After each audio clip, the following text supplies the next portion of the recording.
Hi guys, my name is Elena Paraskeva. I am a conceptual fashion, portrait and commercial photographer based in Cyprus, and today I will be taking you behind the scenes of my latest photo shoot for Affinity photo software.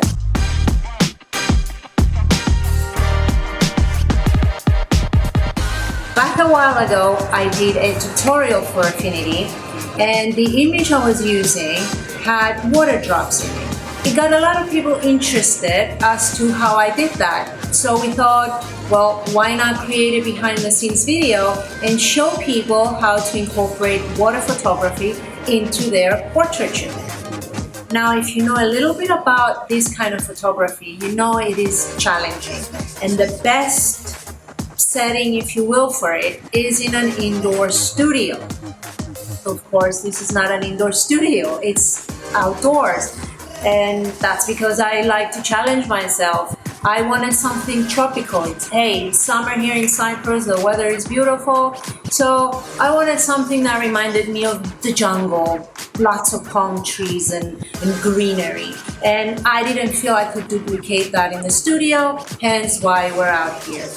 Now, the studio would have made my life a lot easier because you do not have to fight with ambient light. A lot of people misunderstand. They think that even indoors they have to use high speeds to freeze motion. You do not need high speed. You need a shorter flash duration. Now, forget all about that because we're outside. So things are a lot more difficult here. And on top of that, I'm doing the photo shoot using color gels, which complicates things even further because it not only cuts the light even more, so your strobes need to fight to produce light, but you also have to position them more carefully so that the colors do not bleed into each other. Anyway, today we will be using hypersync, so high speeds, and a very close setup where the lights are very close to the model and my scene. So let's get started. Let me take you over there and see how we got set up.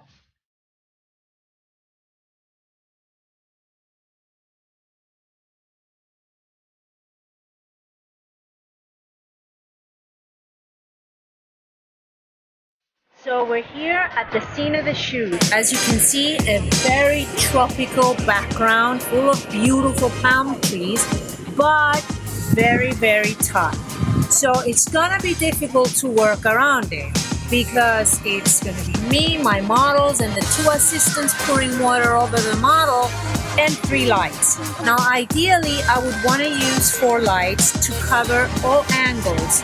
On the right and the left of the model, the front and the back. I am sacrificing a 4th light on the one side because I have to have my assistant standing there to pour water. So hopefully it'll do the trick and give us those sharp drops that we want. Overall, whenever I use gel photography and water photography, hard lights is what I go with. And I'm using a strip box in this case, a modifier with barn doors, and I'm using a beauty dish with a grid. Now, the strip box and the modifier with the barn doors do not have grids. I actually want more power, and if I put grids, it's going to lessen the power. If I was in a studio, I would have gridded them. Also, for the back one, I like a little bit of flair with this kind of rain to give it a more mystical feel. So I'm gonna leave it like that. I just use one of the barn doors towards my side so I wouldn't get as much flare into my camera. The beauty dish in the front is gridded because it's gelled with an aqua gel, and I do want it to frame most of the face and not bleed into my red. The light that you will see over there to the right, to my right, has a red gel. And if I leave the beauty dish ungridded, it is going to bleed too much into the red and not make it as strong as I want it to. So that is the set. So let's bring our model and see how we work everything out.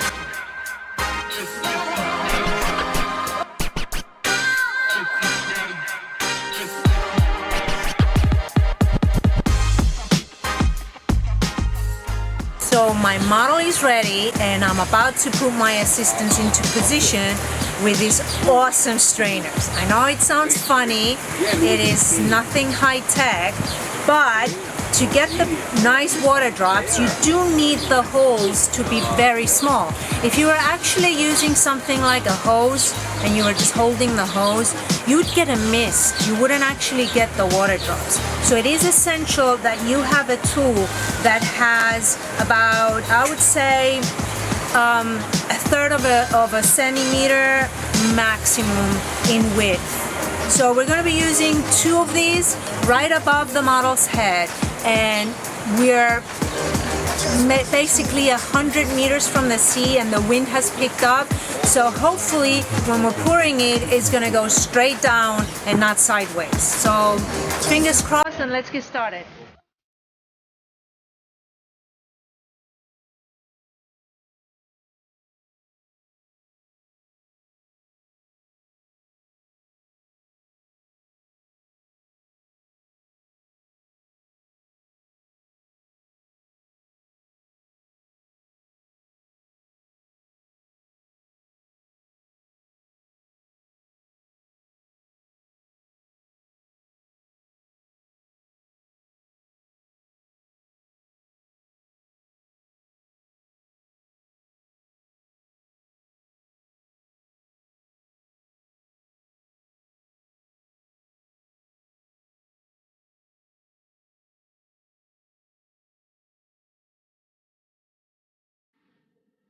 Hi guys, today I would like to take you through my editing process in Affinity Photo of one of my latest images called Making It Rain. And if you're interested in combining water photography with portraiture, I think you will find it pretty educational and perhaps fun.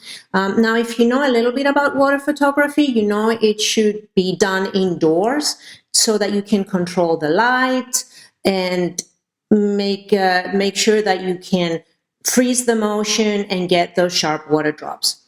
I wanted to challenge myself and create a tropical environment outdoors. So this was done in the middle of the day with a bright Mediterranean sun.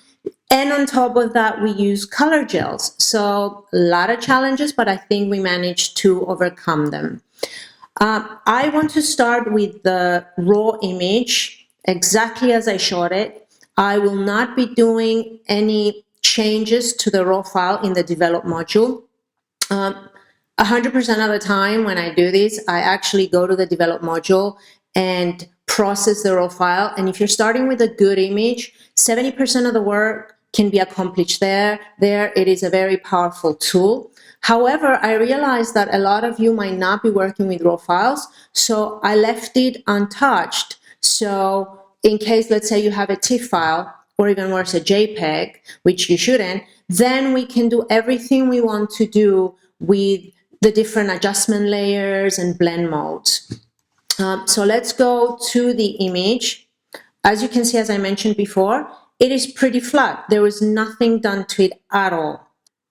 The first thing that I notice when I look at this image is that the upper left corner is a bit unbalanced because it's empty. I want to fill it out with more leaves.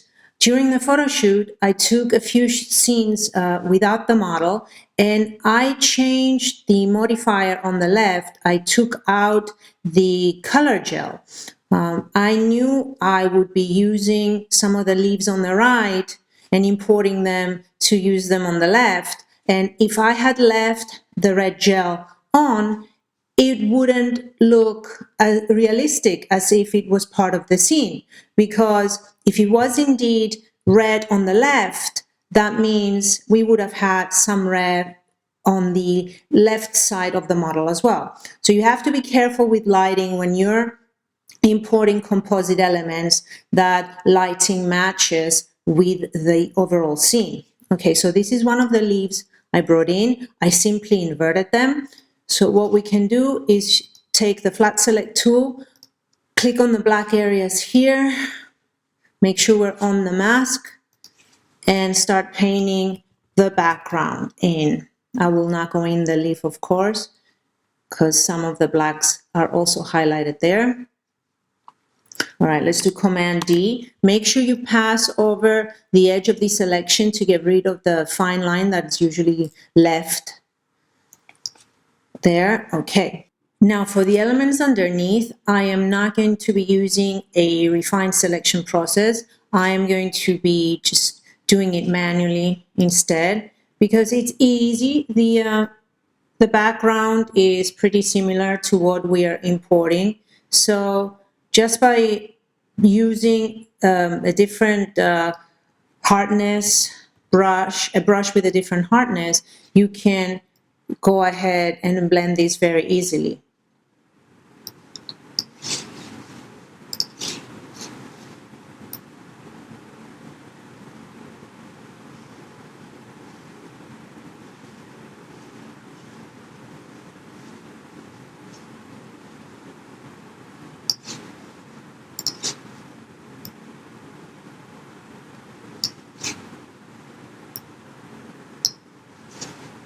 Okay, hardness back to 0 because I have to deal with the stem. Let me make my brush harder, larger, and start painting some of its parts away to make it merge more into the background, something like that. Now I'm going to zoom out to show you that I still have a particular problem that has to do with lighting. This is too bright over here. You can see there is a light hitting the leaves over here, makes them brighter. But over here, I had a background light that was hitting my model, so this area was a little bit darker. So an easy way to fix that is take the brush, reduce opacity. I would do it about 20%, 26%, and fade out in like large strokes, fade out some of this. And I would go up here too and repeat it. Of course, when I was doing it by myself, I went and brought back in some of the drops that were faded. But I think for now it's okay, you get the point. Now on the right, we need some rain. The leaves here are a little bit dry. So I brought in some rain, but as you can see, there is a lot of black. It is difficult to merge, to blend the way it is, which is why we have different blend modes in Affinity Photo. And one of my favorites is Lighten, because it allows the highlights to come through and basically makes the blacks disappear. So all we have to do within our mask is make sure we get rid of these white areas that are left. I will choose a hardness of 100% because I do not want the drops next to them to be faded. Opacity again to 100%. Let's zoom in so you can see what I'm doing better.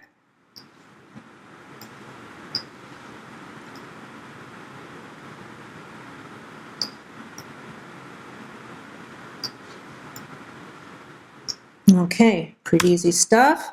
And I basically copied and pasted this over here, down here, anywhere where I thought it needed more rain. And I am going to hide these and show you the actual image. Let's move on to frequency separation, where we can work on skin retouching.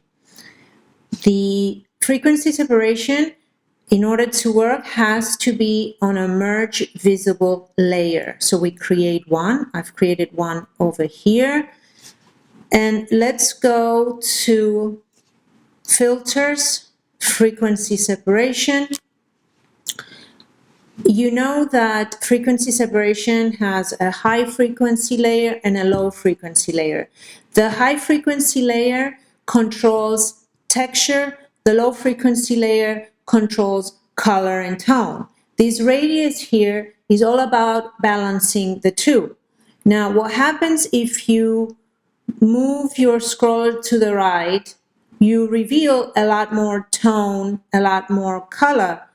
And what that means is that you are giving your higher frequency a lot more control over both texture and color and toning. So when you're thinking, let's say, that you're getting rid of a hair, you're also affecting the color and the tone underneath. The opposite goes when your radius is too small. That means your lower frequency layer becomes more powerful. And when you think you are affecting just the color tone, say skin blotchiness, maybe a color that bled from the gel, onto a different color next to it, you're actually changing texture underneath as well. So a fine balance has to be struck. I think this is the most important thing about understanding frequency separation, which level to set it at. I am usually happy anywhere between 2.5%, 3.5%. You'll be the judge of that, but no more, no less. So I'm going to leave it here at something like 3.1. Okay, let's apply.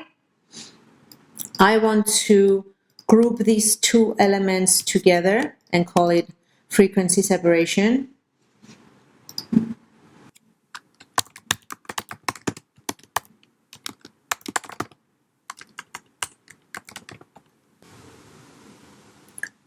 Let's zoom in and see what we can fix within each layer. We'll start with the low frequency layer. I'm going to use the in-painting brush tool. Perfect for using the lower frequency layer. You see this dark patch here on the shoulders of the model. I don't like it, and it makes it disappear with a couple of strokes.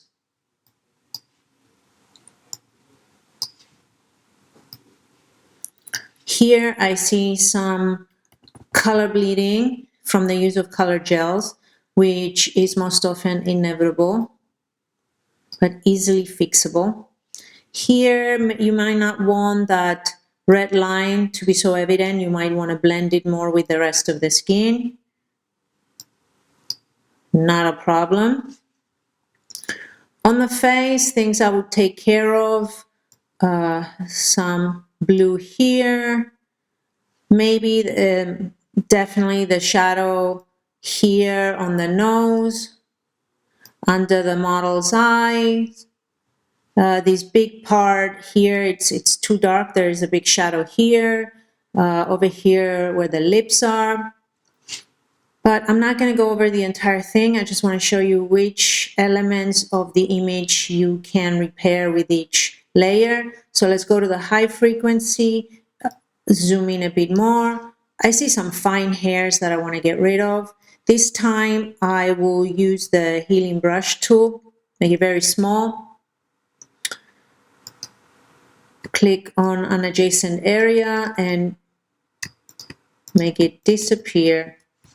Over here, I find that the brows got a bit messy due to the water, so I would love to fix that.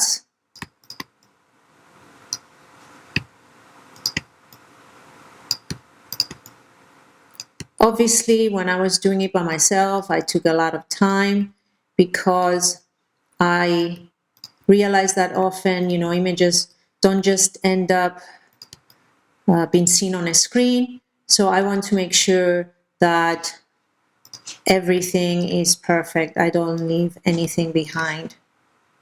Oops. So I'm just going to stop there with regards to the frequency separation, and I will talk a bit more about the overall dodging and burning process, which is very important to me. It's what separates a good image from a great image. I use curves layers in between high frequency and low frequency. I find this method gives me more control. I could do everything in the low frequency layer by using, say, the clone brush tool in a lighten mode, set to about 20% opacity. And there's, various methods to do that in the low frequency channel, but I find that curves give me more control.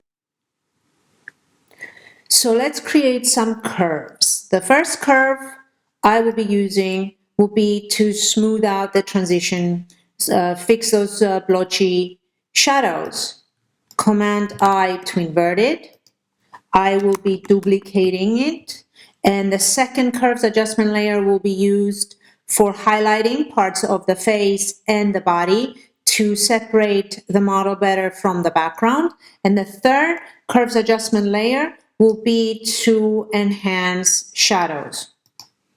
Invert this again, and let's get started with the first layer to fix our shadows, the transitions. Zoom in, not too much so you can see them better. Let's take a brush, make sure the flow is set to about 3%, color set to white, and let's brush away some of the blotchiness. As I'm doing this, you won't be seeing the work very clearly. Maybe you're wondering, what is she doing? I can't see anything. It's subtle change because the flow is set to so low, but I prefer, instead of having a higher flow and then having to play with opacity, and sometimes you can't even fix that with reducing opacity, to have more control, to go slowly. Slow wins the race here. Just a few minor changes. I'm not going through the whole thing, just to show you the before and after.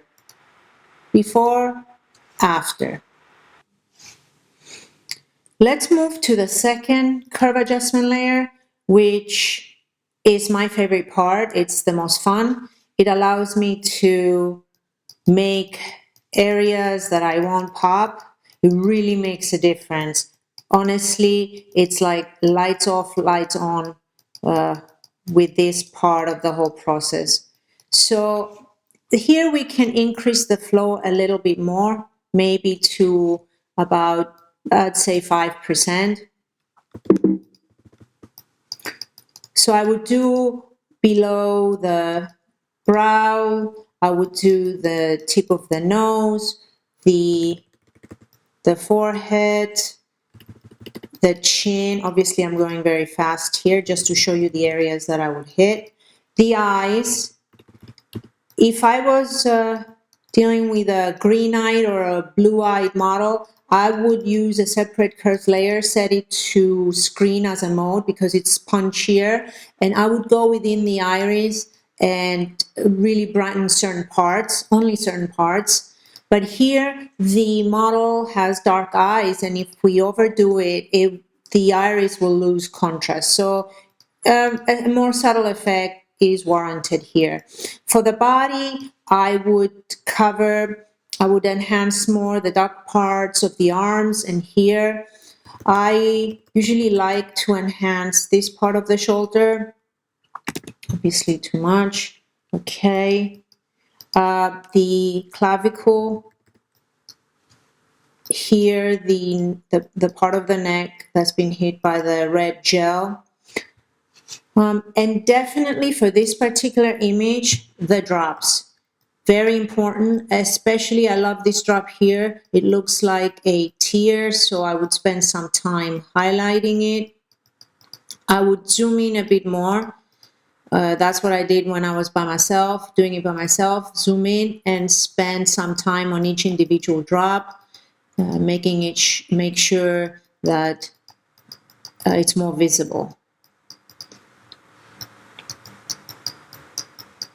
Okay, and the last part is the curve that deals with shadows. Like here, for example, I would make the shadows stronger.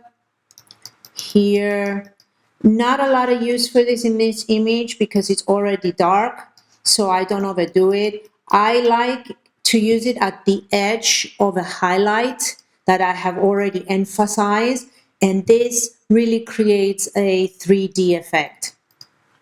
Here I would do the makeup because I want the eyes to be deeper, and that will also take care of some of the unevenness of the makeup if I bring more color into it, and it would make her eyes pop more. She's a Mediterranean beauty, and for this particular shoot, a more dramatic makeup goes well.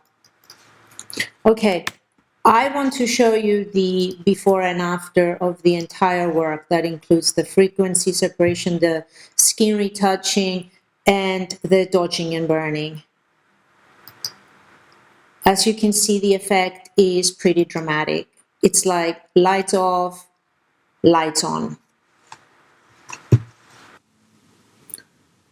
Now let's add some color to the scene selectively, to selected areas. For example, here, the arm, you can see that the red color is diluted, it's not very vibrant. This was a conscious decision on my part because at the scene, there were a lot of leaves on the right side, and had I moved my modifier at a fair distance, it would have been covered by lights, by leaves. So I brought it very close to the model's face and torso. Now, had I gridded it, which is essential when you're using color gels, it's what gives them that vibrancy, because color loves shadow. It would have not covered, in terms of lighting, the flower on top of the head, and definitely not the water drops. And my main concern was covering the water drops with enough light. I wasn't too worried about the color because I knew I could fix that in Affinity Photo.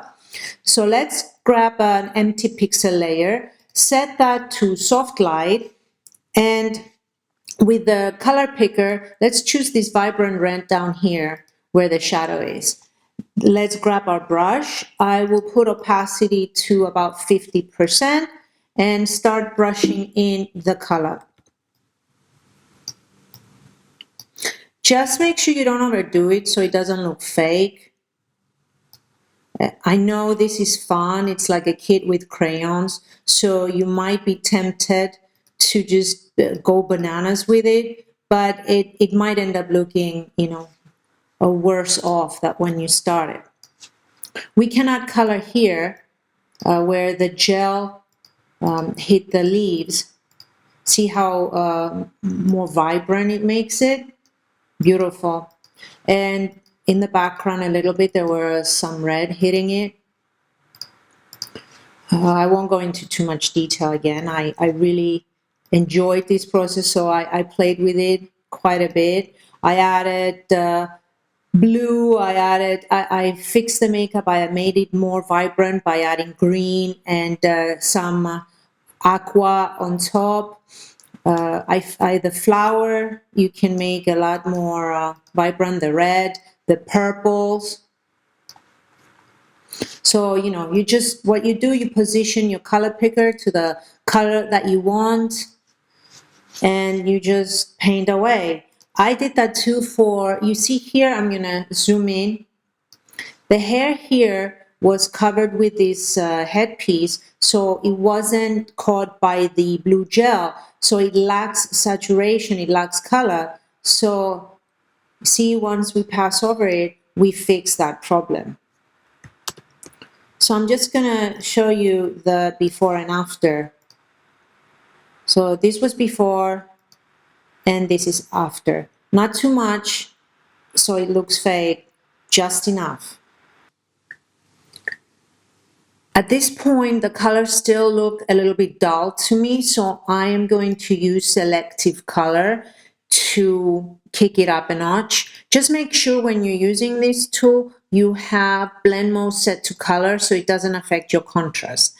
Most of the time, I will create 4, even 5 different selective color layers and play with each color separately. And I will use masks to make sure that, just the area that I want to is affected. But for now, I'm just going to use one and show you pretty much what this can do. So I'm pushing the reds to the left of the cyan to pop them up. Just don't overdo it so it doesn't look fake. And then because I want the reds to have a warmer tone, more orangey yellow, I will push the yellow slider to the right. For the blues to become crispier and cleaner, I will take out any yellow, and I will do the same thing with the cyans. Introduce more cyan and then less yellow. So you can see the effect here that it had. But I'm just going to go ahead and actually show you the total group of selective color adjustments that I did for this image. So before and after. I left the green here more, as it was. I didn't want to affect it at this point. I just wanted to affect the blues and the reds in the image. Let's move on to the Liquify tool to fix a few issues that are bothering me. We are on a merge visible layer, and we will be clicking on the Liquify tool, choosing freeze tool to freeze some of the areas that are nearby and don't want to have affected. I'm just doing this very fast. Normally, again, I would take more time in selecting the freeze areas.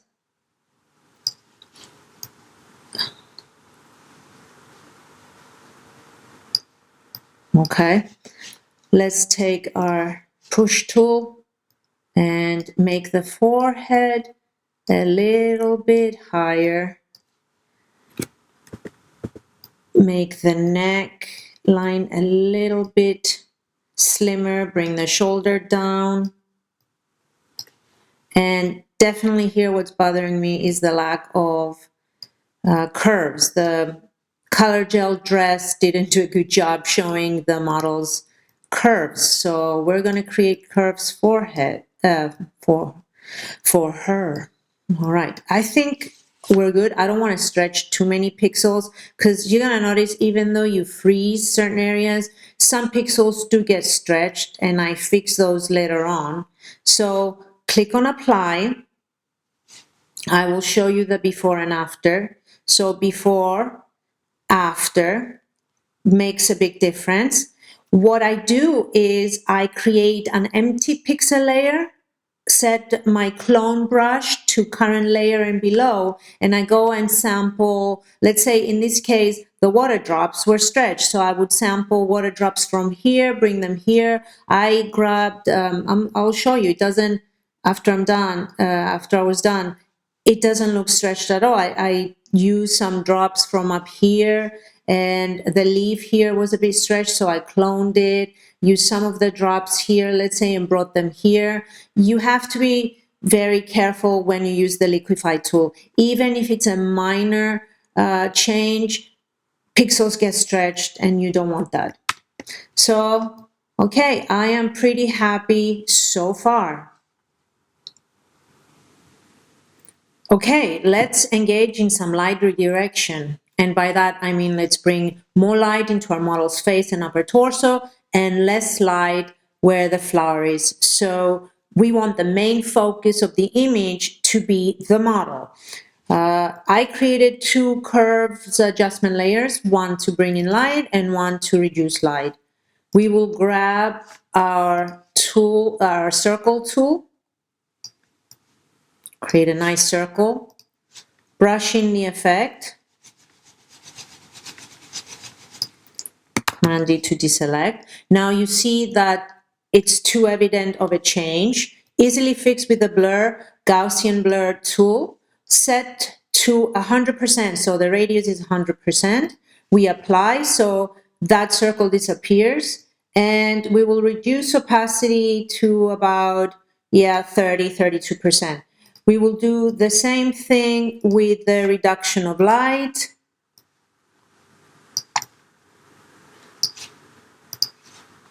Painting in the effect. Okay. Filter, blur, Gaussian blur. Apply, reduce opacity a little bit, and I'll show you the before and after. So this was before, and this is after. The last thing to my editing process is color balancing and putting the final touches to the overall toning of the image. I usually do this with the color balance tool, and I create 3 separate layers, one for the midtones, one for the shadows, and one for the highlights, because I like my process to be gradual. However, I'm going to show you a cool trick that you can use using the curves. And let's go to the lab mode, even though we're on RGB, and go to the B opponent. And let's say you wanted to give the image a cooler tone, especially in the shadows. Oopsie. I'm going to overdo it. This is obviously horrendous, but you see this little wheel over here? Let's click on it. It's the blend ranges. And here I'm going to make it a nonlinear relationship.